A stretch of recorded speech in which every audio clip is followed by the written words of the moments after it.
Hey, y'all, come look at this. Thank you, though. Is the president okay with his son defying a congressional subpoena?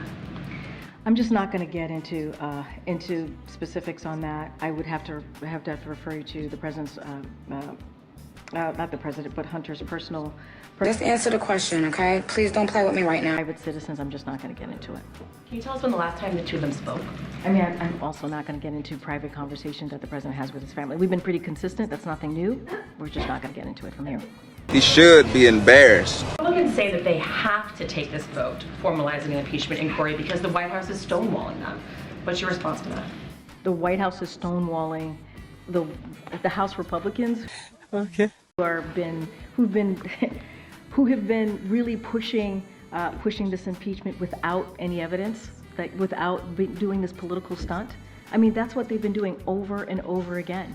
And we have said it. Other Republicans have said it. There's no evidence here. There's none. Look, I just said at the top, they're going to go home tomorrow, right? They're going to go home this week. And what have they done? We need critical aid to Ukraine. Have they gotten that done? We need to secure the border. Have they gotten that done? We need to make sure we avert a government shutdown in January. Have they even had conversations to get that done?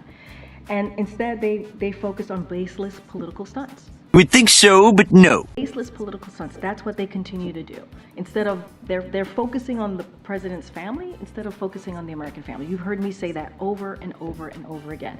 And since you say that they're saying that we're not compromised or cooperating, they've gotten 100,000 pages of documents. They've interviewed witnesses for 40 hours. And those documents and those witnesses, things that they asked for, have actually refuted their false allegations over and over and over and over and again. Instead of doing the work of the American people, they're doing this. They're doing political stunts. And we've been very clear about that. I'm just going to go to the back. A little bit. I'll come back. Go ahead, Rob. I haven't called you in a while. Okay? No, you haven't. Thank you very much. You just said the president was familiar with what his son was going to say today. Was the president involved in drafting it, discussing it? Did he offer advice? I don't have anything else to add. He was familiar. I don't have anything else to add. You're so wrong. Okay, and you asked what the president, what his stance was on people who defy congressional subpoenas. In 2021, he was asked that question specifically and said that he believed the Justice Department should prosecute them. Is that still his position for people? I don't have anything to add to what you just quoted me from the president. I just don't have anything to add. Oh my God. Anybody else? Okay, Gary. Thanks, Karine. As John mentioned in his talk, where today is the 1-year anniversary since the U.S.-Africa Leaders Summit, and the White House put out a fact sheet listing some of the actions that have been taken, including high-level engagement, which included the vice president, but it did not mention any announcement about the president's visit to Africa, which he told leaders he would do. Is that still a priority for this president, given that there's only 1 year left of this administration? Yeah, it is still very much a priority for this president. He strongly wants to go to Africa, has obviously has strong desire to go to Africa. And let me just say, it's been unprecedented number of 17 of his cabinet members and other principals has traveled to the continent to talk about meaningful exchanges, right? To talk about how we can work together. And so I don't have anything to announce at this time, but obviously he takes that very seriously. He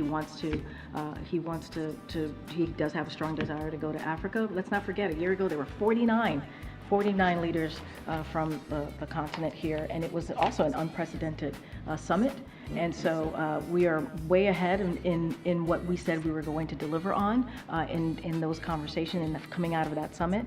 And so, yes, will he go to Africa? He has a strong desire to do so. We just don't have anything to announce at this time. Nice. I mean, as the administration continues to work on those commitments to Africa, it also has been applying a lot of pressure to Uganda over its anti-homosexuality bill, which includes visa bans, AGOA being restricted. But as that's happening, there are other countries that are drafting similar bills. Is the White House concerned that this is going to undermine the momentum of this pressure being applied to Uganda over this vote? I mean, look, the president is always concerned on any type of human rights violation, any type of